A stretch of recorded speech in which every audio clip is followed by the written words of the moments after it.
Yeah, thank you. Good afternoon, everybody. So I had a whole intro written for somebody to read to me, but I got to introduce myself, which is perfectly fine. My name is, no, you're fine. I didn't even ask you, so it's cool.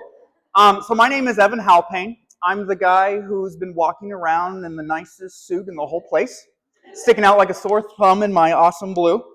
I'm from Omaha, Nebraska. I taught, when I first got out of college, I taught for 4 years at, I think you guys have Title 20, I don't even know. Anyways, a Title 20 school, which is a big deal, I guess, in Nebraska. And then I got my counseling degree, so I'm actually a school counselor. And I've been doing school counseling now for the last 8 years, so about 14 years in education total. So you guys know I'm not just some guy off the street who bought a suit and doing this for you. So why do I even care about this, having sensory calming spaces? Because I, like some male teachers, when I first came to my classroom, I found the posters that were left over by the lady before me, and I threw them up, and I thought, well, that's good. Looks great. You know, my first principal was like, man, you got nothing going on in here. And I was like, well, that's very true. So at the school I'm at now, we had to go under renovations. And when we were under renovations, we were sent to a different location, obviously. It was Omaha, Nebraska in the winter. I know you guys have cold winters up here in Michigan. You know, our wind chills get to about -30 sometimes. We were a school of 135 staff members and 600 plus students. Come on in, welcome, welcome. But we weren't, of course, coming to our normal school. We were all returning to a building that was a former shopping mall. Now, yeah, AI did a terrible job at editing, because this was a really bad section of the picture, but it kind of looks, I don't even know what that is, and then it painted that car a little funny. So, we were put in a former mall. Now, before you guys all get excited for me, I want you to consider how malls look right now, and I want you to take it back now, y'all, okay? It did not make everybody clap their hands, okay? This was the lobby of our school. And I'm pretty sure this is the picture of it, but it's really hard to tell because almost all of it looked like this. So we had a meeting in this area, but then she opened some doors and showed us where our actual classrooms were going to be, inside an old, unrenovated, drab, and empty JCPenney. So in case these pictures don't give you an idea, so the whole JCPenney was made up of these classrooms that were all essentially giant versions of cubicles. They had no doors, no ceilings, and the walls, probably about as thin as either kind of like bread, but not like Texas toast version, okay? So it wasn't exciting. And then the students came, and it was loud, okay? And everybody was in everybody's business at this place. Everybody knew like what your neighbor's teaching style was, their classroom management. They knew which student you spent your most energy on. Juan, right? Over and over and over again. And then sadly, sometimes some of our Tier 3 students, if you guys know what that means, we can end up hearing banging and shouting and their foul language sometimes. So it was a hard time for everybody, but we realized environment matters, and especially me. This was the guy who put up a few posters from the person left over from me, and now I realized, oh my gosh, it truly does. It messes everybody up when the environment, the place, is not appropriate. So after 1.5 years at this building, we got to return to my school. We were coming home, and the classrooms had new cabinets, carpet, sinks, all the works. They also had doors and ceilings. That was really nice. But did my office have all the works? No, it did not. If the video will load. Oh, good. Okay.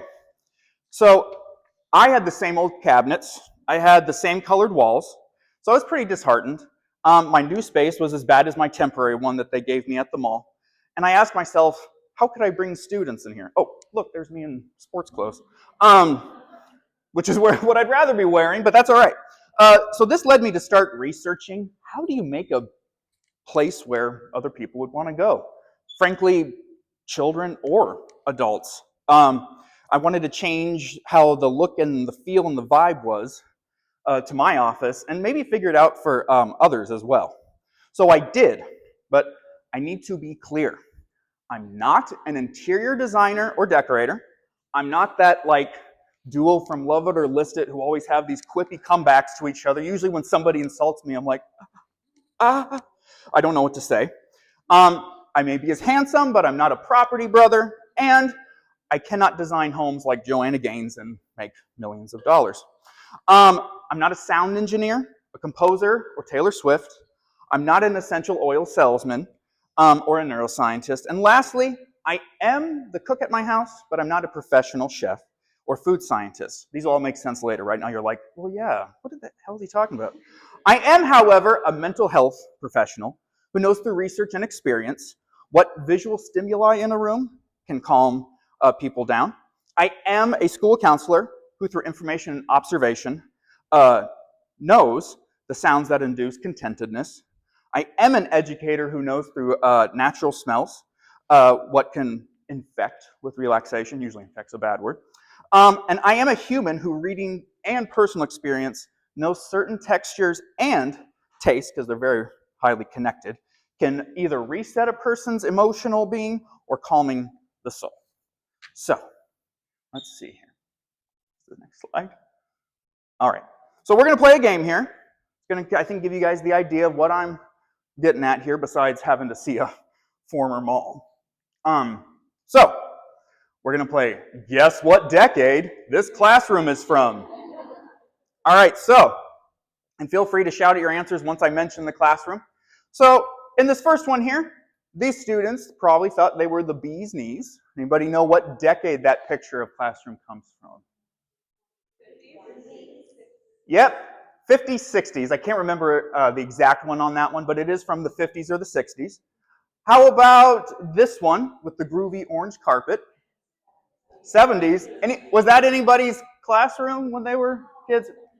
The ones that were, they're probably like, I'm not showing how old I am.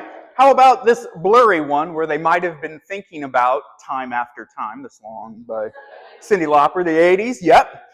And then, believe it or not, which one can you guess this one from? I'll give you a clue. Lots of people are wearing masks. Yep, 2020.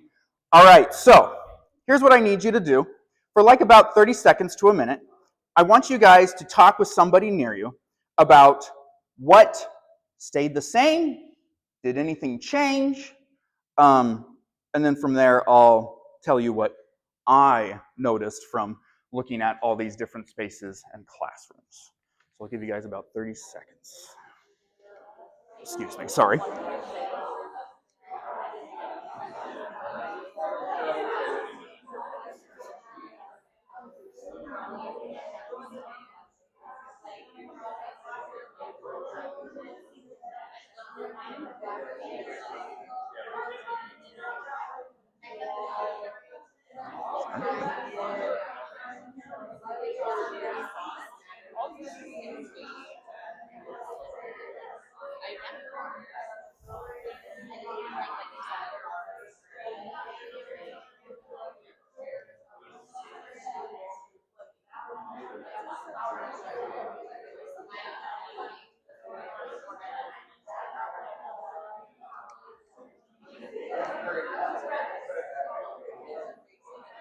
About 15 more seconds.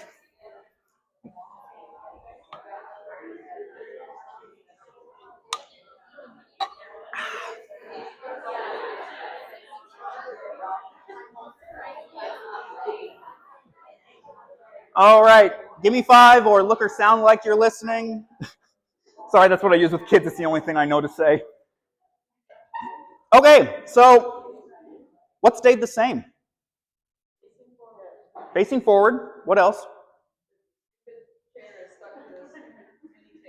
Yeah, like where do they think they're going to leave with them at the end of the day? I know. I always thought that too. Anything that was, oh, yes, sir. Very much so. You are absolutely right. You know, it's respect for the teacher no matter what, who they are, where they came from.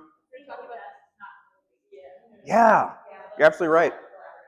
Yep. Did anything change or maybe get different over time that maybe was a positive? Yeah. You look at the first two at the top, Mm-hmm. you see no windows. But you Yeah. see the windows down at the bottom left. Yep. But you take away, and you don't see scenery outside Yeah. as a distraction. You're only noticing what's inside, so you don't know any elements outside. You're right. And Absolutely. color. Yeah. The red Mm-hmm. is bold, but the rest of them are still gray and blue. Yeah, absolutely. And you know, I'll give this school some credit. They're using blue. Ooh. But like the way they do it is not like calming at all, right? So actually, as you kind of threw me into my next thing, so we noticed that like none of these classrooms care about engaging the senses really at all. Visually, um, texture-wise, nothing, right? It doesn't help, and it's impacted students forever. And honestly, it's impacted adults and teachers who work in those rooms. They just maybe didn't know it. So that's what led me to doing sensory calming spaces. So for example, and actually this room has a lot of good things going for it. What does this room have that natural lighting, windows that look out on, yep, yep, yep, mm-hmm. Yeah, and I was even gonna say like, oh sorry, I gotta use my laser pointer like that kid in middle school. It has stone, it looks natural, right? Absolutely, it sets the room up, also, and I'll talk later. This also actually helps make symmetry in the room, which is actually really important for people.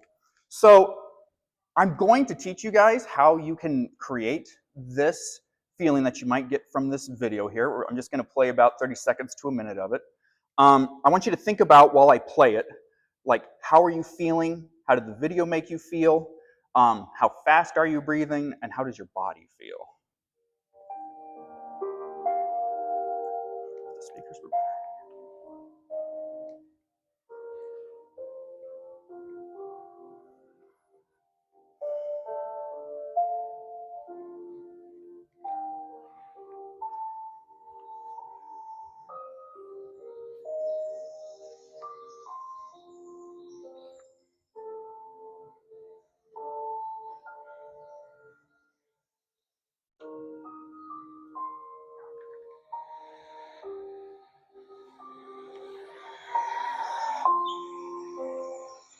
All right. Sorry, some of you probably wanted to keep that going. All right. So, did anybody's emotions change from when you were listening to me to after watching that video? A little bit? Did anybody feel like their breathing went from higher pace to lower pace or heart rate lower to higher? Maybe not like so significant. You're like, oh my gosh, I'm cured of whatever ailment I just had. Okay. But its impact it's obvious. And that's just like on a TV screen, you know? And I want you to imagine watching that video and feeling that way every single day, all day long. Now, I know a lot of you guys know that feeling because you take students to places where they get that feeling because they're actually there, right?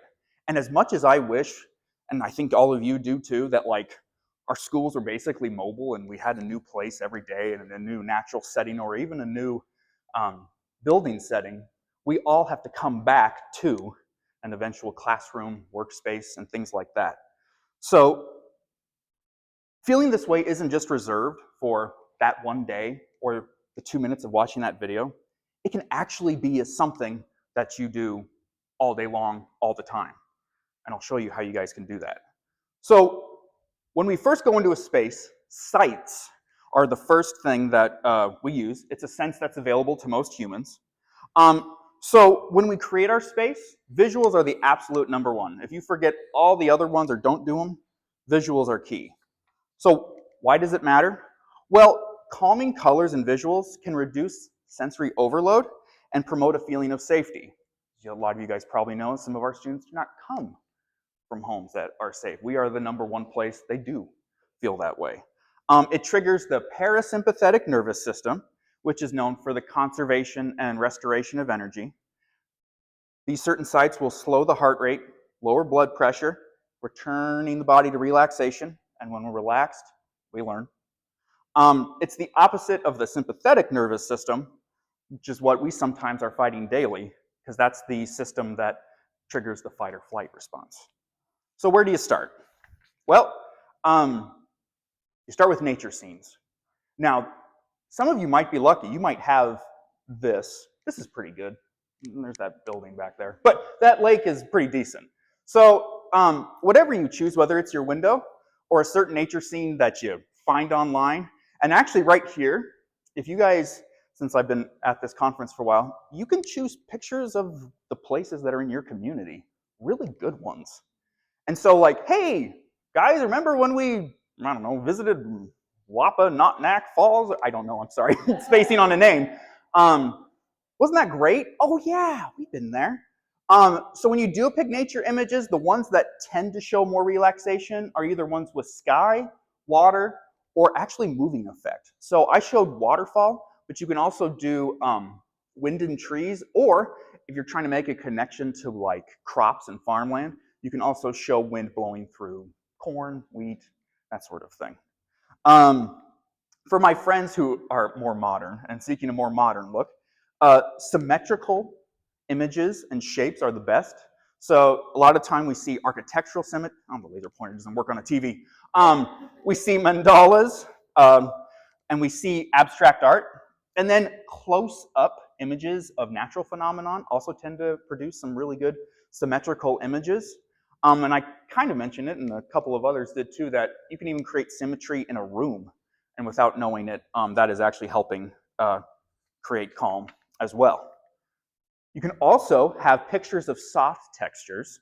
So try to think of things like, oh gosh, I'm sorry, feathers, fur, clouds, and also, if you happen to also have those textures, I'll talk later on about actually feeling textures, but this is just images you can have of feeling these textures. And even sometimes you can actually put these actual textures on a wall, floor, wall, for students to feel as well. Now, for people who want to get very basic with what works, this is the Sensory Calming Spaces SCS Rainbow. It's trademarked, okay? So you have gray, white, and then neutrals and browns. Those all give a similar effect of being grounding, not stimulating, but promote relaxation and focus. Now, I'm imagining some of you are thinking, what? White? You know, like, anytime I go in a white room, I feel like it's awful. That's because they use too much of it. Going to, oh my God, everybody was painting their house gray for like the last decade. You know, it's good, but too much of it? And we know, brown, everybody's kind of like, well, that's what happens when you mix all the colors together. Well, that's true. So use these sparingly, of course. These four, pink, green, blue, and lavender purple, okay? Don't go too deep with your purple. Pink's comforting and nurturing.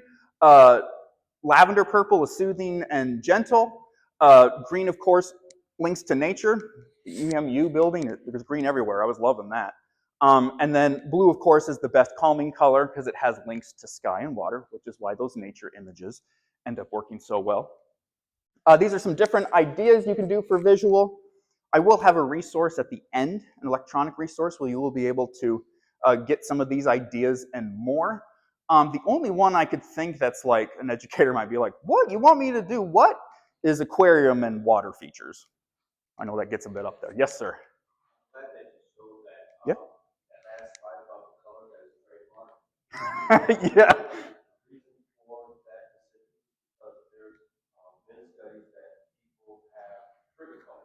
Mm-hmm. Yep. Yeah. Yep. No, I've loved what you said so far. You've helped me out. You're good. Mm-hmm. Yep.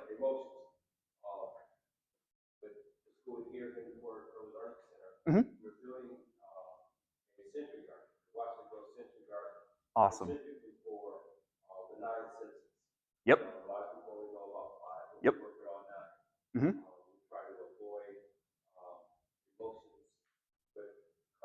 Yeah. Yep. Yeah. Yeah.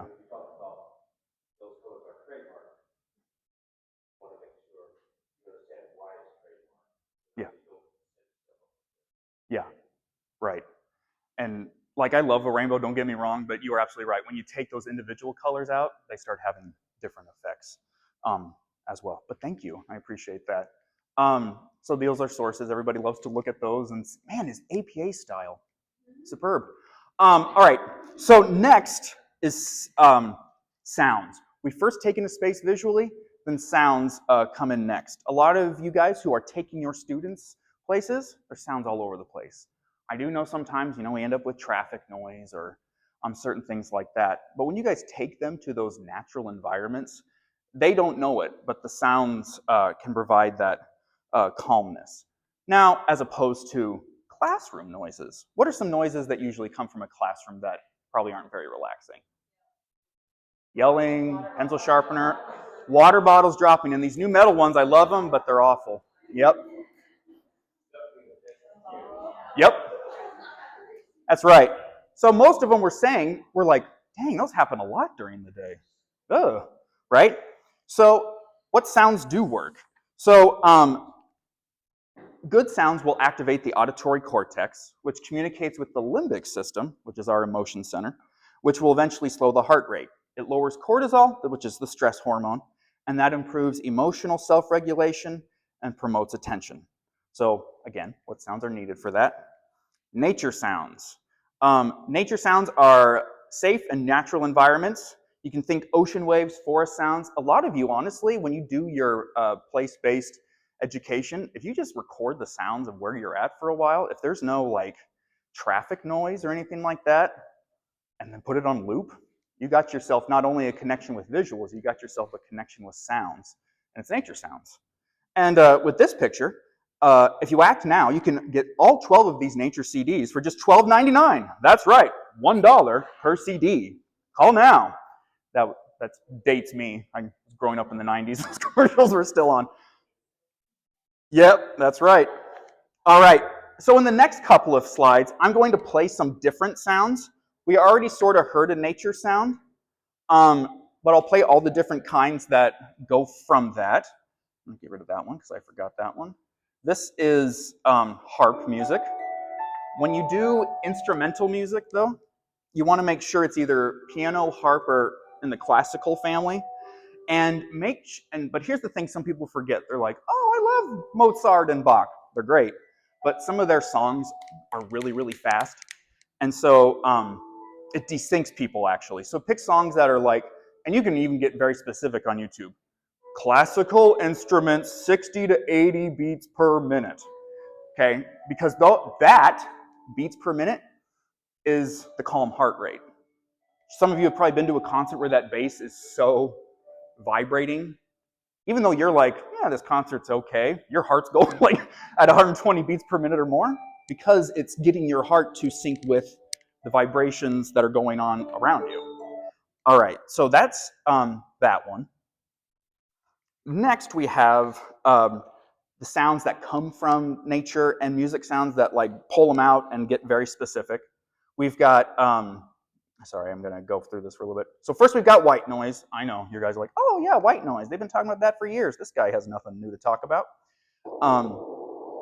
But like, play this in the background. It's very interesting. I've done this during lessons. Some students will be like, what's that noise? And I'll be like, oh, it's white noise. And then they're just like, okay. And then they forget about it. But play this through a lesson sometime. And you might have to try it a few times, but without them knowing, because their ears are paying attention to something else and not all those other sounds in the classroom, they tend to feel more calm. But there's other types of color noises too. There is also, let me get rid of that one. There's also brown noise. Brown noise, you'll notice, sounds a lot like some of the stuff we've already heard. Here, I'll show you. Brown noise almost sounds like rain, ocean waves. It's very interesting. Little bit like TV static, if anybody remembers those days. This one, they've done studies and have found brown noise tends to be better for actually people who are neurodivergent. They're not exactly sure why yet, but I think they may find an answer to it.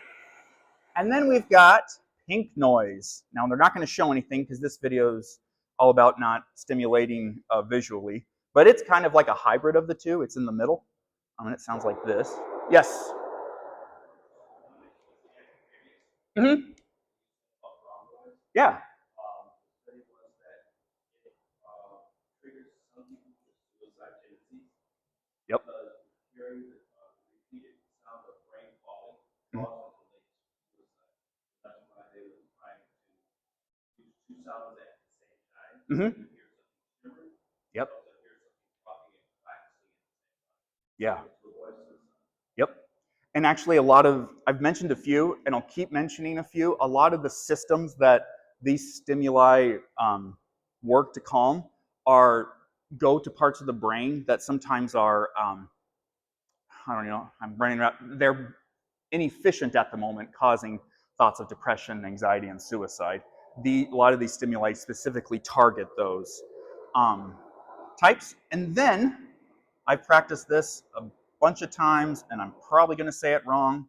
When my wife sees the recording, she's going to be like, seriously, Evan? Um, then there's another type of sound called binaural beats. Binaural beats, okay? Two types of waves specifically. They each have their own set, but delta and theta are shown to be the best in terms of calming people down. So this one's a little quiet, but this one's kind of more like a white noise background one. I apologize. I don't, because I was trying to find a video that only played it, because I kept finding videos that played it and then other sounds. This is more like a white noise thing. It's in the background. You know, the kids might notice it at first, and then you move on, and they won't notice it again. And then these are theta. At first, you guys will think they're very similar, but if you give them more of a listen, they'll sound a lot different. This one doesn't want to play it for some reason. Oh, it is, but you wouldn't even know it. Okay. Well, I'm going to move on from that because it was really. All right, so out of all the sounds we heard, curious what people think. Raise your hand if you thought nature sounds were the most calming sounds for you. And you can raise your hand for more than one, it's okay. I'm just kind of curious. Okay. How about instrumental music? Okay, a couple on that. How about white noise? Okay. Brown noise? Okay. The hybrid pink noise? And well, you can barely hear it. Delta waves or theta waves? Yeah, well, you guys couldn't even hear it, so that would make sense why that wouldn't be voted on. But very easy to get. Most of our districts or who we work for, or even our own, we have these devices. You guys saw I found them simply on YouTube, but you can also download certain playlists. Apple Music has a whole bunch of playlists that do calming type sounds and music and things like that. And as this presentation showed, due to my failings, a Bluetooth speaker might also be best in your classrooms to play. A lot of the time, the internal systems they install in some classrooms have speakers, so you might not need to buy an extra one, but you could have needed. These are some auditory ideas, given students choice in what they listen to. You can buy specific machines that just do some of the certain noises instead. And then if you have very particular students that you feel like could really be immersed in it, using headphones can be for the best effect for it. Sources for auditory. Now, smell's interesting. Smell is the third sense that kicks in when we come into an area. If we are experiencing a good smell, it activates the olfactory bulb, which sends signals to the amygdala and the hippocampus, both areas of the brain that are in charge of emotional processing. So smells can be a really fast route to quickly changing mood and reducing anxiety. But I'll explain why smell tends to be a little bit riskier. It's not as risky as taste, but it's probably the second riskiest of the main five I talk about here. So we've got lavender. It reduces anxiety and lowers heart rate and blood pressure and enhances serotonin, which is the neurotransmitter that regulates mood, sleep, appetite, digestion. Usually you hear serotonin when you hear like antidepressant medications is what it. So when serotonin's low, of course, then it creates depression, anxiety, and memory. Then we have chamomile. Chamomile soothes restlessness, calms the nervous system, and reduces cortisol, that stress hormone I mentioned before. This is why very commonly you see lots of teas that have chamomile in it. This one's old school. They've been using this for a long time for that effect. You guys might not recognize what exactly plant this is, but this is vanilla. Vanilla is comforting and mood lifting, usually associated with warmth and safety. I don't know why I chose the plant images. I didn't know if I was going to be before lunch and like make people want to leave because they saw like, oh, vanilla ice cream and lavender coffee. Oh man, and then and I'd be like, no, stay. Sweet orange is uplifting and calming. It boosts mood and eases stress. And in my experience, most any citrus smell is pretty good. I've even seen some studies where they had this smell going in like testing rooms, and it actually boosted scores by almost 50% in some cases. So, citrus, yeah. Smells that derive from wood are also really nice and stabilizing. The wood smells you might usually find easily are sandalwood, cedar, or patchouli is one of my favorites. And then lastly, rose. I don't know why when I see roses, I'm like, your grandma's house. Rose gives off emotional comfort and activates that parasympathetic nervous system. So like I said, smell is really useful. Here's some ideas, but here's some issues with it. Certain smells, or a smell that might be nice but overused, can cause problems and activate some allergies either a person didn't know about or did. There's sensitivities to certain smells. Some medications can cause people to react to smells in a certain way. And then certain medical and psychological conditions. As we know, the neurodivergent, the neuroatypical kids, they sometimes smell things better than we do. They hear things better than neurotypical. And smells can kind of be the one that really pushes that problem. So when using, start small, do a little more drips in the diffuser at a time, and then see how it works out for you. My sources, so you guys know I'm not making stuff up. All right. Now, in this presentation, I keep talking about feeling calm. And in this section of the presentation, we're actually going to talk about things to feel calm. Does that make sense? So here's how it works. The C-tactile afferents, which are specialized nerve fibers in our hands, sometimes our feet, respond to gentle touch. They stimulate oxytocin, which is the safety hormone, which engages the limbic system, the emotion center, which you've heard of, and reduces the amygdala's activation. So it triggers yet again, the parasympathetic nervous system to slow heart rate and respiration. So touching soft fabrics like fleece, cotton, velvet. Honestly, there's a lot of other made up fibers, I don't know what I'm saying, that probably will work too. But you can use natural as well. Weighted blankets or vests lower anxiety. It does something called the deep pressure stimulation, which calms the nervous system. And we know it's so popular, they use it on dogs. Slow rhythmic touch regulates emotion and engages the vagus nerve, which is the part that sends signals to the heart and digestive system, and it lowers the heart rate. It can also make your arm hair look really nice if you have it. And that type of brush specifically, which is used, does anybody know, when do you usually get that kind of brush? When you have a baby. Yep. Usually in hospitals, they'll even give those out for free. So if you have a connection in your system, hey, I want those baby brushes, and then have those around. The textured sensory toys, smooth, bumpy, squishy, they're a grounding distraction. They keep hands busy, and they shift focus from emotional distress. These are called sensory stones. They are super cheap. I have 12 of them in my house for my sons, my wife, me. They're just like all over, and when we're having a moment, we're like, where is it? Anyway, we look for it.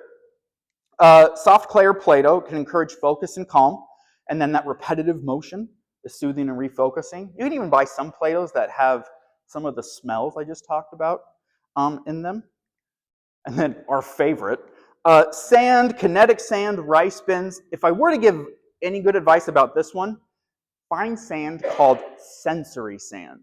It's the least messy I've ever found, and it encourages mindfulness and engages the sensory system in a non-threatening way. And then that sensory sand too, you can honestly clump it up and put it right in a container and it'll stay clumped until you're ready to use it again. So here's some texture ideas.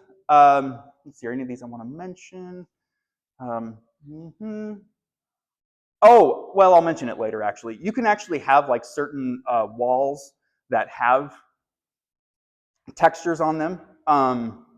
And you can attach them also to everyday objects. One I didn't throw in here that are very new and I think getting a little popular are those sensory strip things or texture strips. You can tape them to desks, walls, door handles, whatever you want to put them on for someone to feel. My sources. So before I move on, I did want to mention that I speak on two other topics.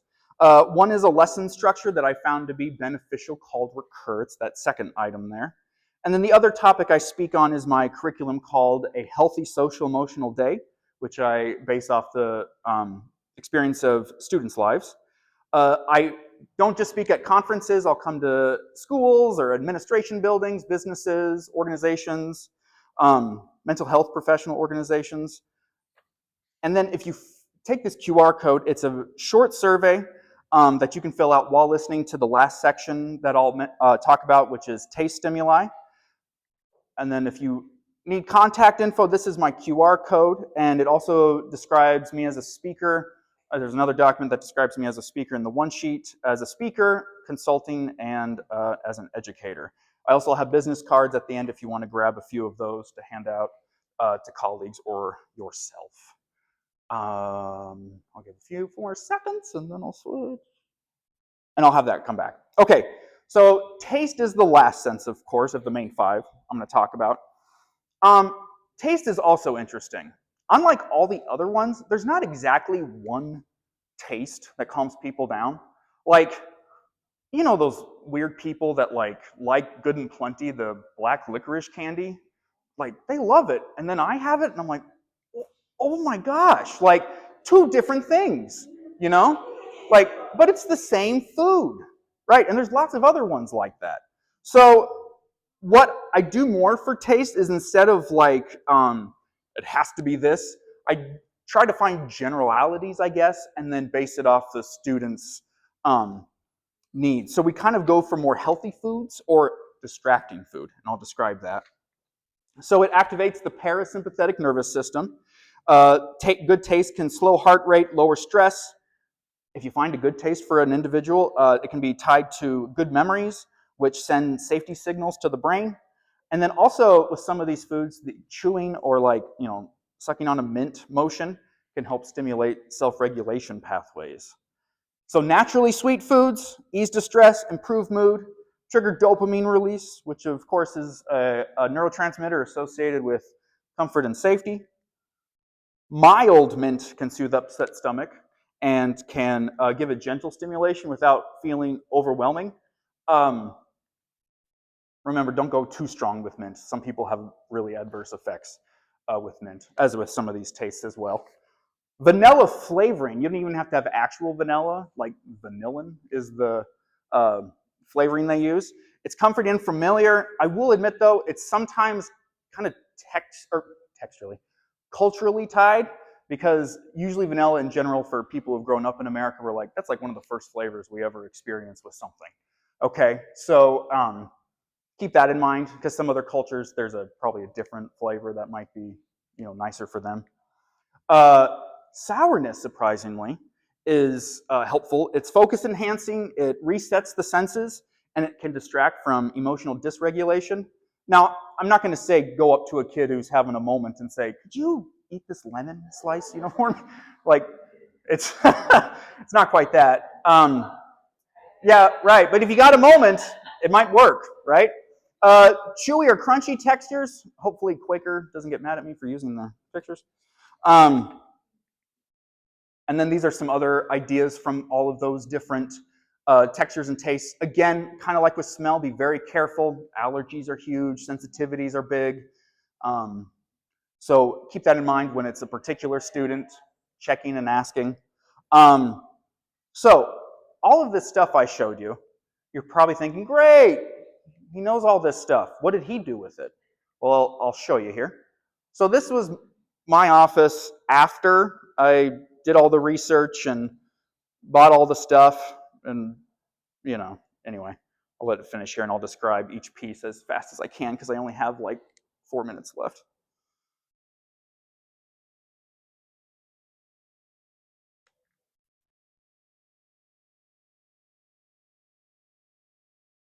All right, that's pretty much where it ends. Oh no, did it shut it off? Oh, it did, didn't it? Well, that's great. Did it come back? Oh. Oh, yeah, it's that power saving thing. Thank you. Okay. I think it'll turn on. I think it said something like, you've been inactive. And I'm like, well, I've been presenting this whole time, but come on, come on. Yeah, it usually takes a little bit.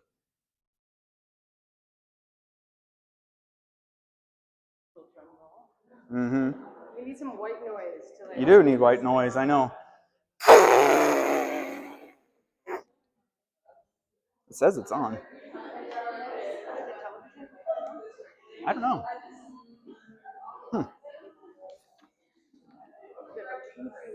Okay.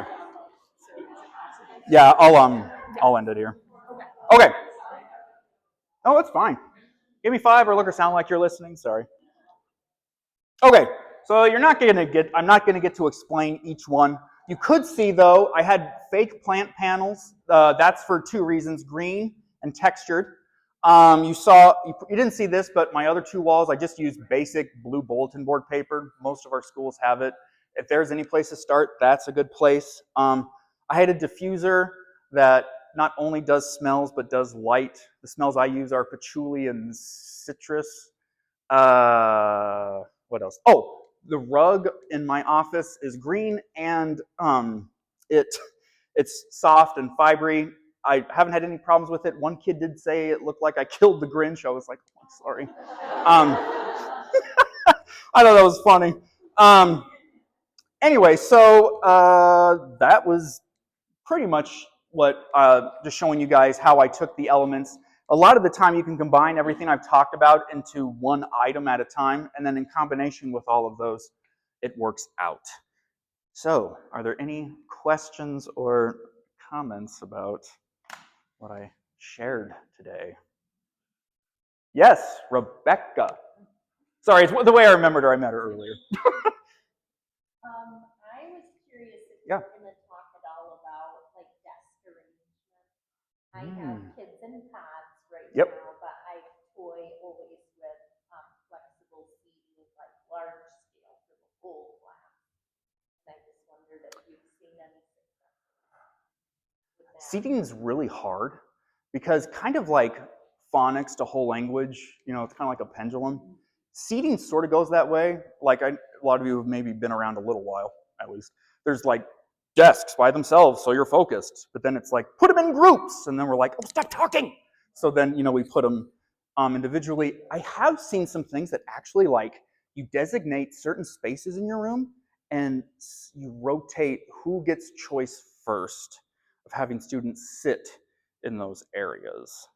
And you can have certain areas have certain different stimuli, so it's interesting wherever they go. The arrangement being symmetrical helps, but I know sometimes our room shapes are really weird. I've been in a couple of schools where it's like that.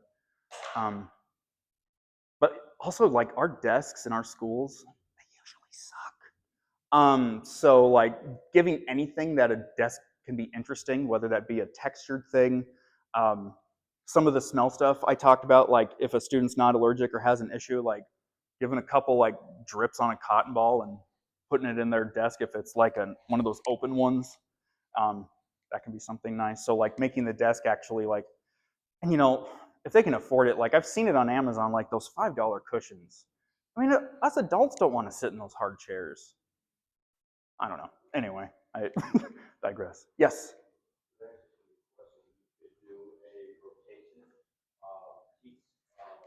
With the color spectrum, Mhm. group each group of the room and rotate the student every 3 weeks, go to a different section, so come up on black yellow this week for this group. This group over here is pale green.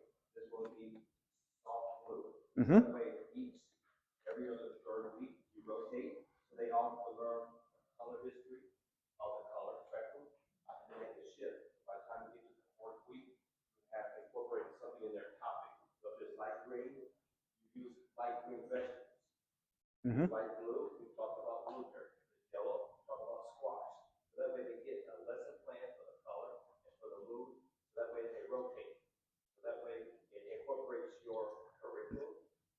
Yep. And also place-based learning. Mm-hmm. That's really good. One thing I've done too is I have some kids that prefer to sit alone. Mm-hmm. You know, and so we'll still do group things, and so there are times that if they, like, what do they need to work better for them? So, sometimes putting a couple tables together to create a group pod can be great, and then at other times, but it's more what the student needs, and it may be what they need for a period of time in that day. You know, they'd like to be able to be in the group, but right now I'm escalated a bit, and I can feel it, so I need to be over here. So just being a little flexible with your flexibility, that it doesn't have to be all one way or all the other or the whole time. Mm-hmm. Yeah. I said I that agree. just table and chair is a lot more. They're a lot better for children because they can move. Mm-hmm. That's they actually move the chair. That's good. Right. Yeah. Chairs with wheels, chairs that Mm-hmm. back and forth, chairs that have like I Yep. always like electric. Oh yeah. Like a lot of the time, yeah, if you watch like movements of certain students in their desk, you can usually, if you watch it closely, there's usually an item you can buy that caters to that specific movement. Like they're kind of like going like this, they probably need something to rock. They're going like this, they need that, what they, wiggle seats is what they call them sometimes. You know, if they're messing with hands, give them a fidget. My rule always is though, because fidgets sometimes, why does he get that and I don't? Put them under the desks, because a lot of the time then it's out of sight, just for the kid. That sort of thing too. But yeah. Thank you. Yeah, you're welcome. Thank you.